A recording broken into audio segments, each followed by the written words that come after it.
Le sommeil est séparé en plusieurs cycles. Ces cycles ont une tendance différente en fonction de la phase de notre sommeil qui est séparée en deux. La première phase de notre sommeil, celle qui intervient au début de notre endormissement, est plus riche en sommeil profond, alors que la deuxième phase de notre sommeil est, elle, plus riche en sommeil léger ou paradoxal. Au début de notre sommeil, nos yeux se ferment et l'on commence à s'endormir. On rentre alors dans différents stades de sommeil. Le premier stade est le sommeil lent, léger. On ne se rend pas forcément compte, mais on peut avoir des soubresauts ou des spasmes durant ce stade, et un rien nous réveille. Après quelques temps, on passe au stade 2 du sommeil lent. Je l'appelle le sommeil lent semi-profond. Le sommeil est plus profond, mais il est toujours facile d'être réveillé par un bruit. Ce stade représente la moitié de notre sommeil au total.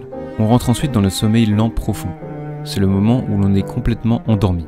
Le corps ne bouge pas et le rythme cardiaque est régulier. C'est à ce stade de notre sommeil qu'il est difficile de se réveiller. Le corps est moins sensible aux stimulations externes.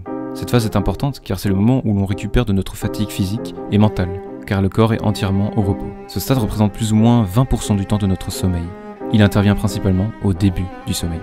Si la nuit précédente aura été mauvaise, notre sommeil profond le sera encore plus afin de mieux réparer notre corps. Les personnes qui dorment longtemps ont plus de sommeil paradoxal et léger, mais ils ont le même taux de sommeil profond. On entre ensuite dans le dernier des stades, c'est le sommeil paradoxal. C'est le moment où l'on rêve le plus. Ce nom vient du fait qu'il y a un paradoxe entre le sommeil profond où notre corps est au repos total et le moment où selon notre rêve, nos yeux s'activent, notre rythme cardiaque augmente ou la respiration peut être plus instable. Ce stade augmente progressivement au cours de la nuit. Il représente environ 20% de notre sommeil. Les stades du sommeil varient selon l'âge et selon la personne.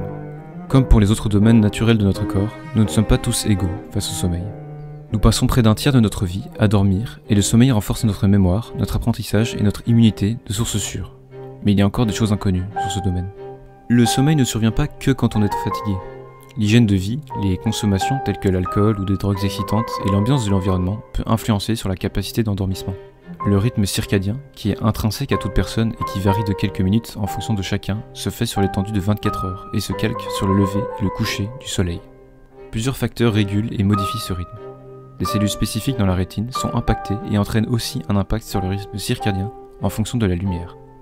Le rôle de ces cellules sont minimes pour le rythme circadien, mais il est sûr que l'usage d'écran et de lumière bleue en tout genre stimule ces dernières et perturbe en partie un bon endormissement. Le sommeil représente la forme la plus aboutie du repos. C'est en quelque sorte le paroxysme de la récupération physique et mentale. Des expériences ont été menées sur une privatisation du sommeil accrue durant 3 jours entiers. Le patient avait alors des hallucinations, du retard dans les fonctions motrices, dans les réflexes, et sa température corporelle avait baissé. Les rêves sont encore un phénomène totalement mystérieux.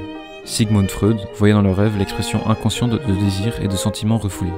Mais il y a maintenant plusieurs théories qui estiment par exemple que les rêves permettent de mémoriser des événements, des sentiments et des apprentissages. Ou encore que le rêve permette de réviser des comportements innés ou acquis par leur répétition inconsciente au cours du rêve. Il est aussi prouvé que le manque de sommeil entraîne une diminution des dépenses caloriques en plus d'augmenter la faim. Le manque de sommeil entraîne donc vers une prise de poids. Il y a justement une corrélation claire entre la durée du sommeil moyen d'une population et son indice de masse corporelle. La production de certains médiateurs de l'immunité de notre corps aurait un rythme circadien. Le nombre de cellules immunitaires comme les leucocytes ou les lymphocytes NK serait impacté par la privation de sommeil.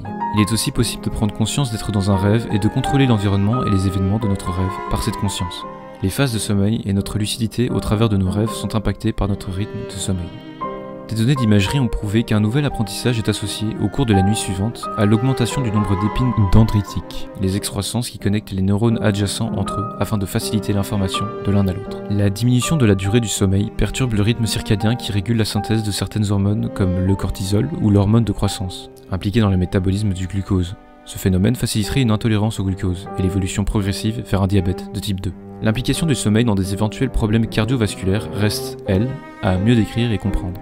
En conclusion, il est clair que le sommeil joue un rôle important pour notre corps et notre psyché. Il est non négligeable d'avoir un bon rythme de sommeil afin de favoriser son propre développement.